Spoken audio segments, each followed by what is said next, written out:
बच्चों, जैसा कि पिछले व्याख्यान में हमने पढ़ा पुण्य जागरण की प्रस्तावना, कारण, विशेषताएं और इटली में सर्वप्रथम पुण्य जागरण, और उसके बाद हमने लिया इटली का साहित्य। और आज ही हम इसके साहित्य के सेकंड चरण में चलते हैं, वो है फ्रांस का साहित्य। फ्रांस के रेबिलस, मॉन्टेन एवं मोत्ते आदि विद्वानों ने अपनी मातृभाषा फ्रेंच में अपनी रचनाएं रची, जिससे फ्रांसीसी साहित्य का विकास हुआ।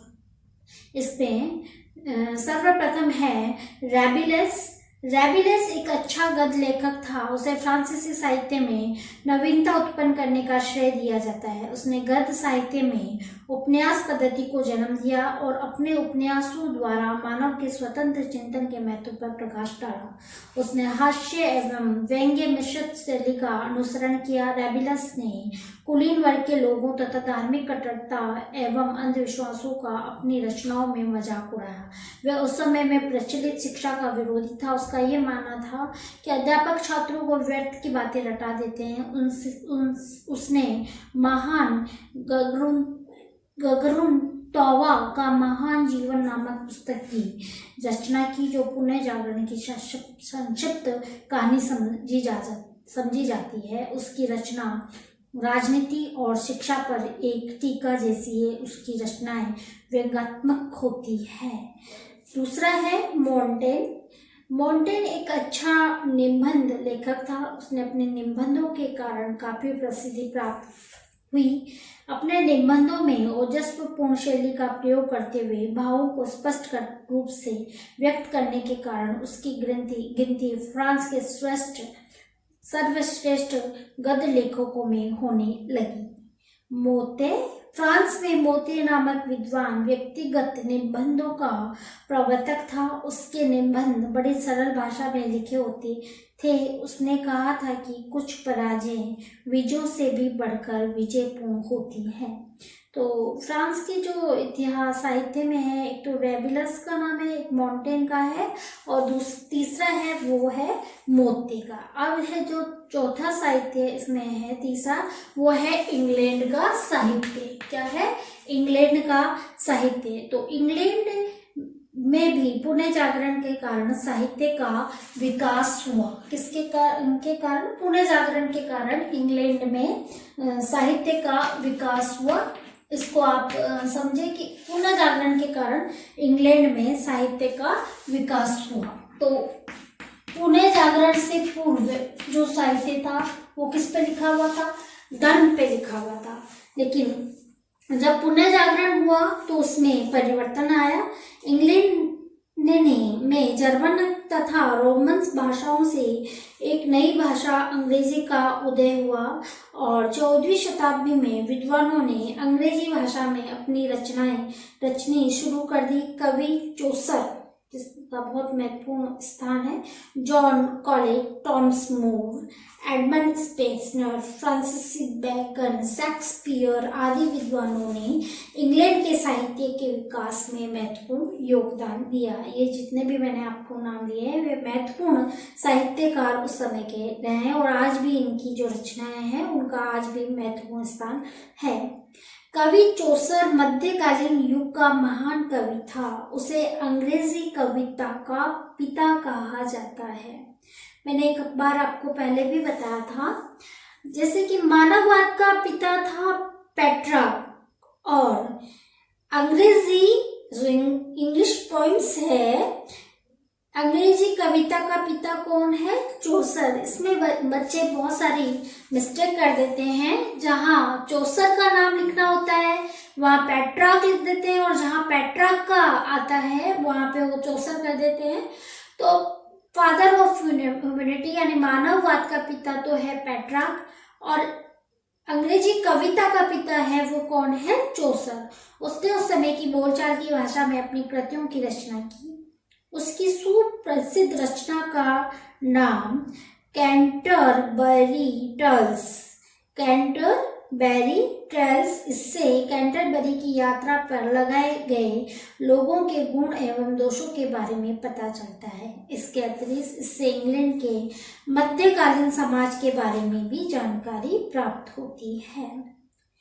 तीसरा है वो है सर टॉमस मूर, 1478 1535। चौसर के बाद पुनर्जागरण की विचारधारा को आगे बढ़ाने का काम सर टॉमस मूर ने किया। उसने यूटोपिया, चौसर की जो है वो कौन सी है सुप्रसिद्ध रचना, कैंटरबरी टेल्स, इसको आप के C=K, और जो टॉमस मूरे हैं उसको M=, यूटोपिया, इसके माध्यम से भी आप याद कर सकते हैं। उसने यूटोपिया नामक एक काल्पनिक पुस्तक लिखी जिसमें उसने बताया कि ये लैटिन भाषा में लिखी थी, परंतु शीघ्र ही इसका अंग्रेजी में भी अनुवाद हुआ। उसने अपनी पुस्तक में अपने युग के समाज में सरकार का हास्यपूर्ण ढंग से उपहास उड़ाया। वह चाहता था कि इंग्लैंड में श्रेष्ठ शासन व्यवस्था स्थापित हो। उसने अपनी पुस्तक में आदर्श समाज और आदर्श राज्य के सिद्धांतों का वर्णन किया है। ठीक है। तीसरा है एडमंड स्पेंसर ने साहित्य के विकास में महत्वपूर्ण योगदान दिया। उसने फेरी क्वीन नामक पुस्तक की रचना की। स्पेंसर ने इस पुस्तक के नायक राजकुमार ऑथर के गुणों पर प्रकाश डाला। इस पुस्तक के बारे में आरोगन एवं एप्पल ने लिखा है, हर अच्छाई, पवित्रता, संयम, शुद्धता, मित्रता, न्याय और विनय एक नाइट के रूप में उपस्थित होती है और अपने विरोधी दुगुण से लड़ती है। इस पुस्तक में मध्ययुगीन टूर्नामेंटों एवं तमाशों का विस्तृत विवेचन किया गया है। ठीक है। नेक्स्ट है मार्लो इंग्लैंड का प्रसिद्ध गीतकार था। उसने अनेक नाटकों की रचना की। उसने फाउस्टस नामक नाटक भी लिखा। इसका नायक ज्ञान एवं शक्ति के बदले अपनी आत्मा शैतान को देता है। नेक्स्ट है फ्रांसीसी बकन अपने युग का अच्छा निबंधकार था। इसको आप नोट कर ले। उसकी गणना अच्छे लेखकों में की जाती है। उसने अपने निबंधों के माध्यम से प्रकृति तथा भौतिक विज्ञानों के अध्ययन पर जोर दिया। ये विचार उसने अपनी कृति द एडवांसमेंट ऑफ लर्निंग में दिए। बकन ने द न्यू ऑटलिस्टिन्स नामक पुस्तक लिखी, जिसमें उसने विश्वविद्यालयों के पाठ्यक्रमों में विज्ञान को शामिल किए जाने पर विशेष बल दिया। बकन ने मनुष्य का ध्यान व्यर्थ के धार्मिक विचारों से हटा दिया और उसे प्रकृति के अध्ययन एवं मानव हित के कार्यों को करने के लिए प्रोत्साहित किया। नेक्स्ट है वो है विलियम शेक्सपियर। ये इम्पोर्टेंट है, आप इसको थोड़ा सा ध्यान से अध्ययन करेंगे। इंग्लैंड के पुनर्जागरण कालीन साहित्यकारों में शेक्सपियर को सर्वश्रेष्ठ साहित्यकार होने का श्रेय प्राप्त होता है। पहले तो आप ये जान लें कि शेक्सपियर कहाँ का था, तो इंग्लैंड का था। वे अपने युग का प्रसिद्ध नाटककार और कवि माना जाता है, जिसकी तुलना संसार के विद्वान व्यक्तियों से की जाती है। मानव जीवन के हर पहलू और स्थिति का अंकन करने में शेक्सपियर को जितनी सफलता मिली उतनी किसी को नहीं मिली। उसने अपनी रचनाओं में मानवीकरण और मानवीय स्वभाव के सभी पहलुओं का शानदार वर्णन किया है। हर श्रेणी के नाटक में उसने पूर्ण दक्षता का परिचय दिया, जैसे कि ऐतिहासिक नाटकों में हेनरी चतुर्थ एवं रिचार्ड द्वितीय, दुखांत नाटकों में मैकबेथ एवं हेमलेट, सुखांत नाटकों में ट्वेल्थ नाइट एवं द टेम्पेस्ट। शेक्सपियर ने अपने नाटकों में मानवीय गुणों एवं दोषों का वर्णन करते हुए जीते जागते मानव की तस्वीर प्रस्तुत की है। शेक्सपियर के हेमलेट नामक नाटक से पता चलता है कि किस प्रकार नायक अकर्मण्यता के कारण मर जाता है। उसके मैकबेथ नामक नाटक से पता चलता है कि बुरा व्यक्ति भी यदि राजा बनना चाहे तो वह भी जनसाधारण की सहानुभूति से प्राप्त कर सकता है। शेक्सपियर का ऐतिहासिक नाटक जूलियस सीजर, जिसके कारण उसे सर्वाधिक प्रसिद्धि प्राप्त हुई। ये आप नोट कर लें कि उसका जो महत्वपूर्ण ऐतिहासिक नाटक कौन सा था, जूलियस सीजर, है ना। तो S = J कर लें आप, जूलियस सीजर। अब है यहाँ पर इंग्लैंड का साहित्य खत्म होता है। इंग्लैंड के साहित्य में जो महत्वपूर्ण था वो है चौसर है और थॉमस मोरे हैं और विलियम शेक्सपियर, इनका महत्वपूर्ण स्थान है इसके साहित्य में। और अब है हॉलैंड का साहित्य। किसका साहित्य? हॉलैंड का साहित्य। 15वीं शताब्दी का सबसे प्रभावशाली मानववादी लेखक टेस्डियस इरेस्मस ने हॉलैंड के साहित्य के विकास में महत्वपूर्ण योगदान दिया। पहले आप ये ध्यान रखें कि जो इरेस्मस है वो कहाँ का है? हॉलैंड का है। हॉलैंड के रोटरडम नगर का निवासी था, जिसका जन्म 1464 ईस्वी में हुआ। वह अपनी योग्यता एवं शैली के लिए बहुत अधिक प्रसिद्ध था। लोग उसे यूरोप का सर्वश्रेष्ठ विद्वान समझते थे। उसने अपनी रचनाओं के द्वारा अंधविश्वास, असहिष्णुता तथा अज्ञान के विरुद्ध सतत प्रयास किया। वे विश्व शांति के समर्थक थे। उसने निरंकुश अत्याचारी सम्राटों की कटु आलोचना की। उसने मूर्खत्व की प्रशंसा in the praise of folly. ये याद रखें आप। ये जितने भी जो साहित्यकार हैं या जितने भी लेखक हैं, जितने भी उनकी जो रचनाएं हैं, उनको आप एक अलग पेज बना लें और अलग पेज बना के उनको याद करें। ऐसे आप कंफ्यूज हो जाएंगे कि इंग्लैंड के कौन से थे, और एक एक का साहित्य लें और एक एक के साहित्य में जो महत्वपूर्ण हैं उनके साहित्य को आप नोट करें अलग से। जैसे हॉलैंड में है इरेस्मस, इसकी जो रचना है वो है मूर्खत्व की प्रशंसा, और इंग्लिश में in the praise of folly नामक पुस्तक लिखी है। इसमें उसने व्यंग्यपूर्ण शैली में धर्माधिकारियों के दुराचारों का वर्णन करते हुए उनका उपहास उड़ाया है।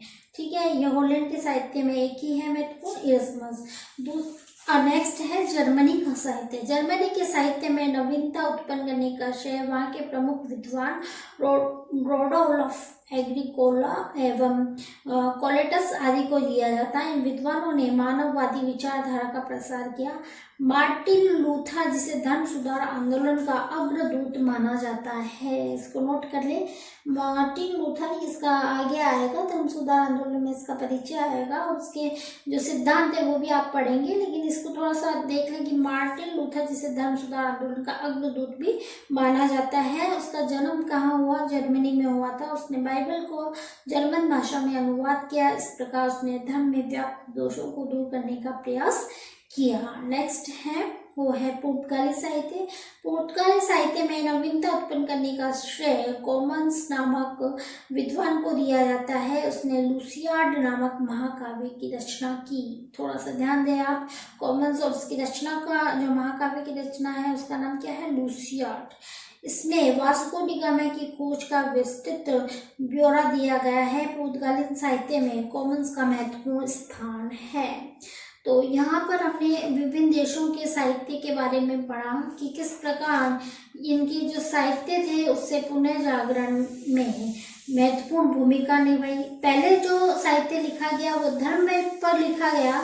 अब धर्म से हटकर यथार्थवादी और मानव पे और मानव के दृष्टिकोण पे, मानव के जीवन पर लिखा गया। ये थोड़ा सा अंतर है और ये अंतर ही बहुत कुछ इसमें बताता है। अब है राजनीतिक साहित्य। पुनः जागरण के कारण यूरोप के राजनीतिक क्षेत्र में भी परिवर्तन हुए। मध्य युग में राज्य की वास्तविक शक्ति किसके हाथ में थी? सामंतों के हाथ में। परंतु पुनः जागरण के कारण सामंतों का पतन हो गया, राजाओं की शक्ति का विकास हुआ। इटली के सुप्रसिद्ध विद्वान मैकियावेली ने अपनी पुस्तक द प्रिंस में राजाओं की विकसित शक्ति का चित्रण किया।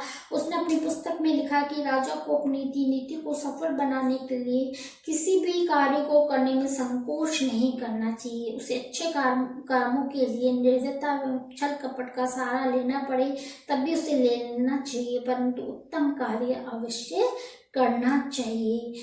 इंग्लैंड का होब्स भी राजनीतिक शास्त्र का सर्वश्रेष्ठ विद्वान था। उसने भौतिकवादी दर्शन का प्रतिपादन किया। पुनः जागरण के कारण यूरोपियन देशों की बोलचाल की भाषाओं में साहित्य का सर्जन हुआ। इसके परिणाम स्वरूप भाषाओं का विकास संभव हो सका।